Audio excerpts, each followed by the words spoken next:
다음 자동차 정비 기능사 2012년 5회차 21번부터 40번 진행하도록 하겠습니다. 21번 전자제어 가솔린 분사 장치 기관에서 스로틀 바디 인젝터 TBI 방식 차량의 인젝터 설치 위치로 가장 적합한 것은 스로틀 밸브 상부, 스로틀 밸브 하부, 흡기 밸브 전단, 흡기 다기관 중앙. 요건 TBI 방식이죠. 그래서 저희 인젝터 설치 방식으로 보면요, 요거는 GSL 가솔린입니다. 가솔린에서 본다면요, TBI 방식, SPI 방식, 그 다음에 MPI 방식, GDI 방식입니다. 그 다음에 TBI하고 SPI는 같은 걸로 보시고요. 그래서 요거는 스로틀 바디 전단에 설치가 됩니다. 보통 한 개에 설치가 되고요. 많이 설치가 됐을 적에는 이제 보통 한 2개 정도까지도 설치는 가능합니다. MPI 같은 경우는요, 흡기 밸브 바로 전단에 실린더 수만큼 그 장착을 하고요. GDI 같은 경우는요, 연소실 내에 실린더 수만큼 설치가 되어 있습니다. 그래서 TBI 방식이기 때문에 스로틀 밸브 상부에 장착됩니다. 이 그림으로 그리면요, 저희 에어 클리너가 있습니다. 에어 클리너를 따라 돌아오면은 여기에 스로틀 밸브가 들어가고요. 스로틀 밸브 쪽 가다 보면은 이제 흡기 다기관이 있습니다. 흡기 다기관이 있고, 여기에 이제 연소실이 각각, 연소실 좀 길게 이렇게 그릴게요. 연소실이 각각 있습니다. 연소실이 각각 있으면은 여기 스로틀 밸브 바로 위에 A 부분에 TBI, SPI가 있고요. 그 다음에 흡기 밸브가 여기 연소실 앞쪽에 있겠죠. 연소실 앞쪽에 있기 때문에 하나, 둘, 셋, 네 개, 4기통이니까 여기 B 부분이 MPI 방식입니다. 그 다음에 GDI는 연소실 내부 안에 들어가 있습니다. 이게 GDI 방식.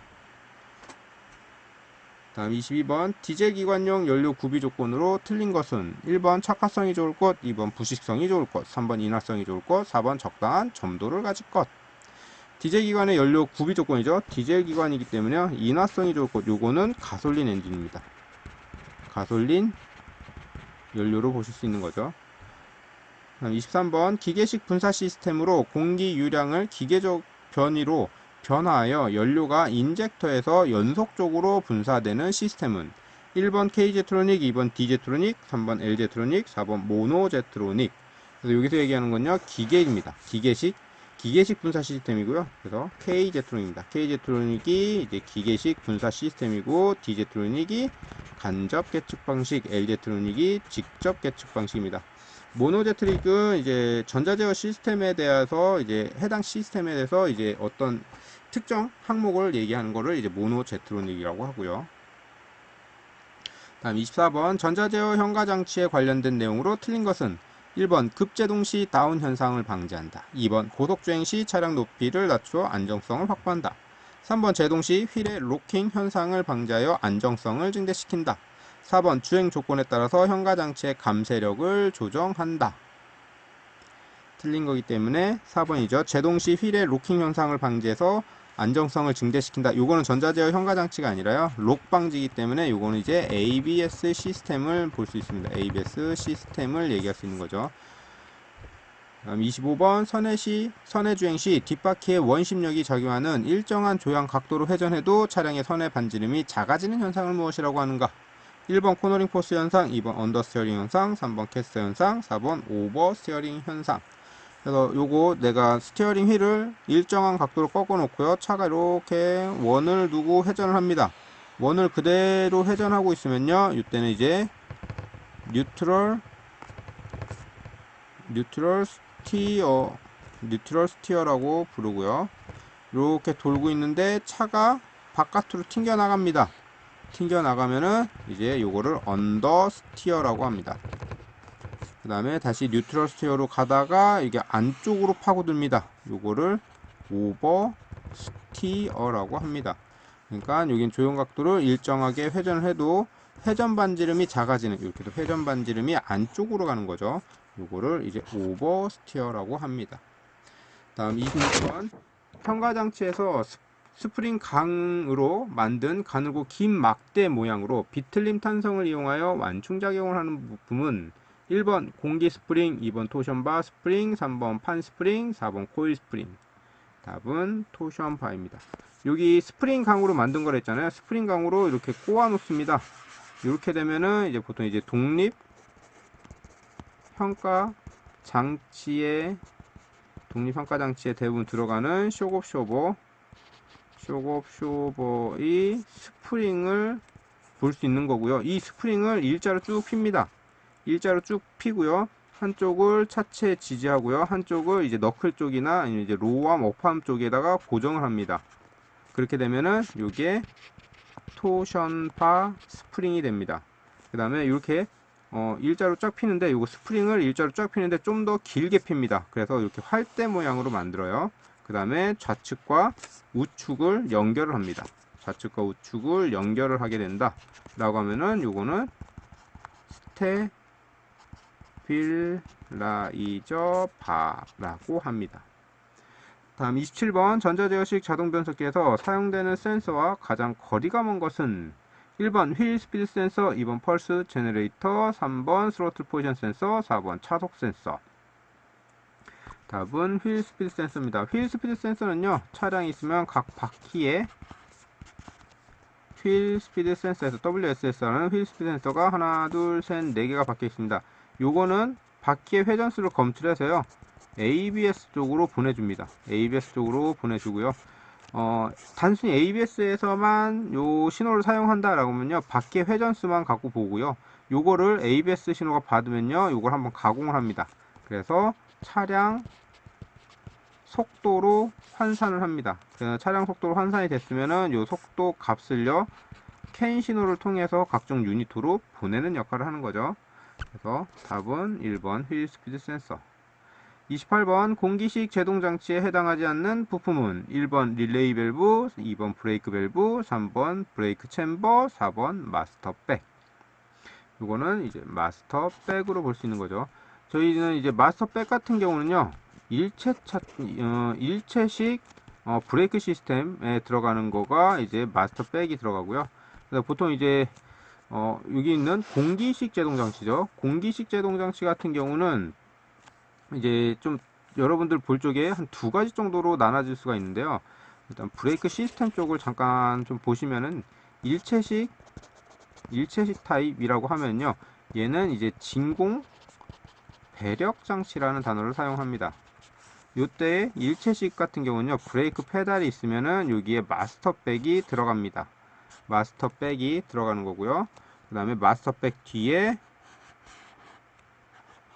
이렇게 해서 마스터 실린더가 들어갑니다. 그래서 브레이크 내가 밟으면은 마스터 백에서 죄송합니다. 진공과 대기압의 압력 차이로 인해서 압력이 증가가 되고요. 증가된 게 이제 마스터 실린더로 들어가는 겁니다. 이게 지금 일체식 타입이 되는 거고요. 그 다음에 분리식으로 또다시 나눠집니다. 분리식으로 나눠질 때는요, 요때는 이제 하이드로라고 들어갑니다. 하이드로 마스터 백이라는 단어가 이렇게 들어갈 거고요. 요때는 지금 여기 있는 일체식하고 비슷하다라고 볼 수도 있는데요. 일체식하고 제일 큰 게 마스터 백이 여기서 사라집니다. 브레이크 페달이 바로 마스터 실린더를 누르고요. 마스터 실린더에서 생성된 유압은요, 저희 분리가 된 쪽에서 여기 반대쪽에 이제 하이드로 마스터 백이 마스터 백으로 이제 가게 되고요. 요 마스터 백이 대기압과 진공에 대한 차이로 갑니다. 그 다음에 여기 하이드로 마스터 백이 있고요. 그 다음에 요때는 이 2가지인데 하이드로 마스터 백도요, 대기압과 진공에 대한 차이냐, 그 다음에 대기압과 압축 공기에 대한 차이냐 라고 보는 겁니다. 그래서 대기압과 진공 또는 압축 공기와 대기압 이렇게도 들어갑니다. 그래서 이렇게 일체식과 분리식이고요. 근데 여기서 말하는 제동장치는요, 공기 브레이크입니다. 공기 브레이크에서는 지금 보시면 이렇게 브레이크 챔버, 릴레이 밸브, 브레이크 밸브 여기 들어간 거 보면은 공기 브레이크고요. 그래서 마스터 백은 이제 들어가지는 않습니다. 그래서 답은 4번 29번 조향 핸들의 유격을 크게 되는 원인으로 틀린 것은 1번 볼 이음의 마멸, 2번 타이로드의 휨, 3번 조향 너클의 헐거움, 4번 앞바퀴 베어링의 마멸. 답은 2번이죠. 타이로드가 휨. 타이로드가 휘면요, 내가 토인, 예를 들어서 토인을 잡아놨다라고 하면 이 토인 값이 이제 조금 틀려질 뿐인 거고, 그 외에는 이제 크게 문제될 건 없습니다. 요거는 이제 유격이기 때문에 내가 스티어링 휠입니다. 스티어링 휠을 이렇게 놔뒀다면 요 스티어링 휠이 유격이 요만했던 게 훨씬 더 커진 거, 요런 걸 얘기하는 거죠. 이 유격은 볼 이음 마멸, 조향 너클의 헐거움, 앞바퀴 베어링 마멸로 볼 수 있습니다. 30번 브레이크 장치에서 급제동 시 마스터 실린더에서 발생된 유압이 일정 압력 이상이 되면 휠 실린더 쪽으로 전달되는 유압 상승을 제어하여 차량의 쏠림을 방지하는 장치는 1번 하이드롤릭 유닛, 2번 리미팅 밸브, 3번 스피드 센서, 4번 솔레노이드 밸브. 답은 리미팅 밸브입니다. 그래서 요 리미팅 밸브는요, 이거는 최대, 그러니까 유압을 제한합니다. 유압을 제한하는 거를 이제 리미팅 밸브라고 하고요.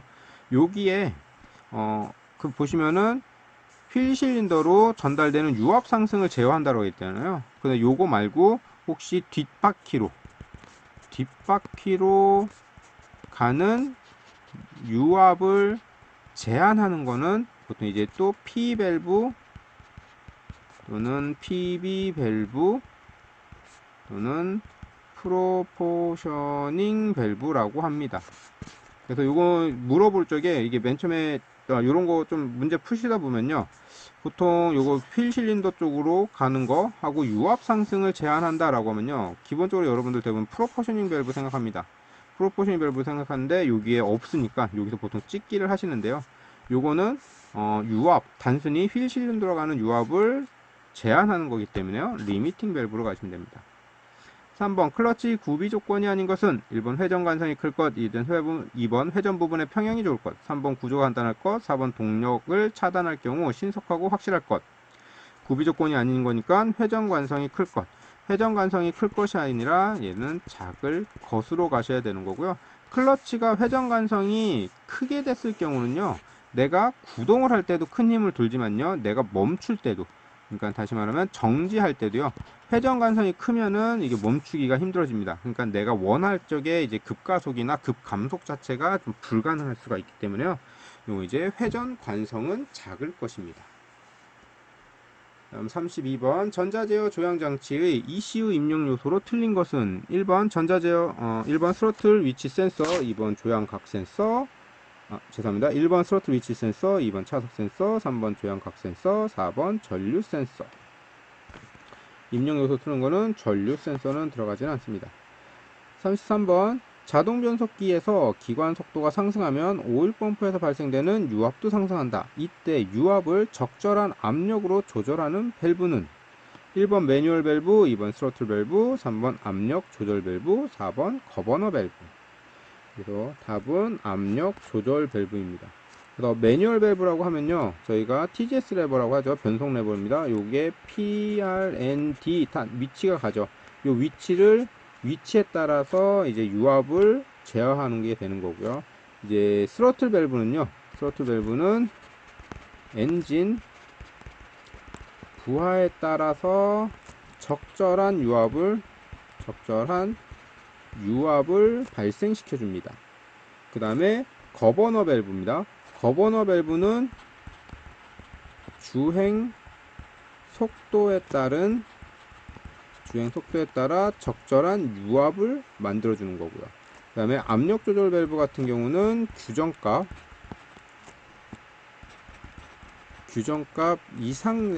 이상 되는 것을 방지합니다. 다음 34번 십자형 자재이음에 대한 설명 중 틀린 것은 1번 주로 후륜 구동식 자동차의 추진축에 사용된다. 2번 십자축과 두 개의 요크로 구성된다. 3번 롤러 베어링을 사이에 두고 축과 요크가 설치되어 있다. 4번 자재이음과 슬립이음 역할을 동시에 하는 형식이다. 틀린 거기 때문에요, 자재이음과 슬립이음 역할을 동시에 하는 거다. 십자 자재음은요, 요거는 이제 각도 변화인 거죠. 요거는 각도 변화에 대해서 대응하기 위한 거고요. 여기 슬립이음입니다. 요거는 길이 변화입니다. 길이 변화이기 때문에요. 이제 틀린 거는 4번이 되고요. 35번 기관의 회전수가 5500rpm이고요. 기관의 출력이 70ps이며 총 감속비가 5.5일 때 X축의 회전수는 얼마인가요? 라고 되어 있습니다. 요거 할 적에 뭐 계산 공식도 있을 텐데요. 계산 공식도 있고 한데 요거는 여러분들 그 실수 없이 잘 푸시려면요. 무조건 요거 푸실 적에 엔진의 회전수가 5500 RPM입니다. 이렇게 적으시고요. 그 다음에 TM이 들어갑니다. 그 다음에 여기에는 프로펠러 샤프트가 들어갑니다. 그 다음에 이쪽에는 차동 장치가 들어가는 거고요. 이렇게 해서 각 바퀴의 회전으로 전달이 됩니다. 이때 총 감속비죠. 총 감속비는 TM과 차동 장치 두 개를 합친 거죠. 이때 총 감속비는 5.5입니다. 5.5. 그러면은 5500rpm으로 나와서 총 감속비가 5.5이기 때문에 얘를 5.5로만 나눠주시면 되겠죠. 5.5로 나눠주시면 됩니다. 그럴 적에 5.5로 나누면은 여기가 어쨌든 여기서 보면은 프로펠러 샤프트 요 끝에는 좀 깔끔하게 프로펠러 샤프트 요 끝부분에는 피니언 기어가 있습니다. 그 다음에 피니언 기어에 따라서 링 기어가 들어갑니다. 요 링 기어가 여기 있는 뒷차축 X축과 연결이 됩니다. 그래서 피니언에서 들어오는 게 5500 RPM이면은 내가 총감속비 5.5를 통해서 링 기어는 요 5.5로 나누면은 1000 RPM이 회전합니다. 요때 이 1000 RPM이 회전한다는 거는 좌측과 우측이 각각 1000 RPM씩 회전을 한다라는 뜻도 됩니다. 그래서 여기서 이제 뭐 어떤 좌측이나 우측 바퀴의 어떤 회전수에 대해서 나와 있지는 않죠. 그 다음에 요건 X축의 회전수이기 때문에요. 1000rpm, 1000rpm입니다. 자, 요 상태에서 만약에 내가 좌측이 1500rpm으로 회전하고 있다면 우측은 몇 회전인가요? 라고 되어 있죠. 요거는 X축이 1000rpm, 1000rpm 돕니다. 근데 한쪽이 1500rpm으로 돈다라고 하면요. 반대쪽에 있는 rpm, 즉 500rpm을 뺏어온 거듭니다. 그러면은 반대쪽은 500만큼 뺏겼으니까 얼마만큼 돌죠? 여기는 500rpm만큼만 돕니다. 다음 36번 자동차 타이어에서 60 또는 70 시리즈라고 할 때 요 시리즈란이라고 되어 있죠. 그래서 1번 단면 폭, 2번 단면의 높이, 4번 평평비, 4번 최대 속도 표시. 답은 평평비로 보고요. 요 평평비는요 W분의 H입니다. 타이어의 폭분의 높이를 볼 수 있고요. 그 다음에 타이어 사이즈 보는 뭐 250 뭐 75R 15 뭐 이렇게 막 나오잖아요. 이때 나올 적에 타이어의 그 폭과요 평평비가 같이 나옵니다. 그러면은 높이를 여러분들 구할 수 있죠. 36번의 답은 3번. 37번 주축 기어와 부축 기어가 항상 맞물려 공전하면서 클러치 기어를 이용하여 축상과 고정시키는 변속기 형식은, 이건 항상 맞물려서 움직인다라고 합니다. 그러면은 점진 기어식, 협동 기어식, 상시 물림식, 유성 기어식. 이 같은 경우는 이제 상시 물림식으로 보시면 됩니다. 38번 전자제어 제동장치 ABS 적용 목적이 아닌 것은 1번 차량 스핀 방지, 2번 휠 잠김 유지, 4번 차량 방향성 확보, 4번 차량 조종성 확보. 답은 휠 잠김 유지죠. 휠 잠김 유지가 아니라 휠 잠김 방지입니다. 방지가 목적이 되는 거고요. 요 ABS는요, 내가 브레이크 잡았을 적에 바퀴가 락이 걸립니다. 잠김 상태가 되는 거죠. 잠김 상태가 되면요, 요때는 조정성이 확보가 되지 않습니다. 조정성이 확보가 되지 않는다는 건 뭡니까? 방향성 또한 확보가 되지 않습니다. 그 다음에 락이 된다면 타이어가 굴러가지 않고요. 락이 걸렸다라고 하면요, 이건 이제 스핀이 발생합니다. 스핀이 발생하다 보면은 차량 전복까지도 갈 수 있는 거고요. 그래서 ABS의 목적은요, 휠 잠김 방지를 해서 조정성을 확보를 합니다. 조정성을 확보하니까 방향성이 확보가 됐고요. 거기에 따라서 스핀도 일어나지 않습니다. 거기에 따라서 추가로 거리도 제동거리죠. 제동거리도 짧게 됩니다. 단축되고 있죠. 제동거리도 단축되는 현상입니다. 그래서 ABS가 원래 목적은요, 제동거리 단축의 목적이 아닙니다. ABS의 원래 목적은 휠 잠김을 방지해서 그 조정성을 확보합니다. 그래서 조정성과 방향성이 확보가 되면서 거기에 따라 제동거리가 단축이 됐다라고 보시면 됩니다. 39번 자동차 주행 중 주행 속도를 감지하는 센서는 무엇인가? 1번 차속 센서, 2번 크랭크 각 센서, 3번 TDC 센서, 4번 경사각 센서. 속도를 감지하는 거니까 차속 센서가 되겠죠. 여기서 주행 속도를 감지하는 센서죠. 그래서 지금 주행 속도를 감지하는 센서가 뭐 차속 센서로 되어 있는데요. 요즘에는 차속 센서를 하지 않고요. 휠 스피드 센서로 합니다. 휠 스피드 센서 신호를 받아서 그걸 연산해서 차속으로 변환을 하죠. 다음 40번 그림과 같은 브레이크 장치에서 페달을 40kg 펄스의 힘으로 밟았을 때 푸시로드에 작용하는 힘은 얼마인가요? 라고 되어 있죠. 요거는 5대 1입니다. 5대 1입니다. 5대 1이니까 내가 여기를 40kg 펄스의 힘으로 받습니다. 그러면은 요거는 이제 지렛대 원리하면요. 요쪽의 힘 곱하기 요렇게 그 거리하고 여기만큼의 힘의 거리가 동일합니다. 그러면은 5 곱하기 40이죠. 5cm고 40kg으로 건 거고, 그러면은 여기 반대쪽은 10cm로 걸고 얼마만큼이냐 라는 거죠. 그러면은 요건 계산하시면은 x는 200이 되겠죠. 그래서 200kg 펄스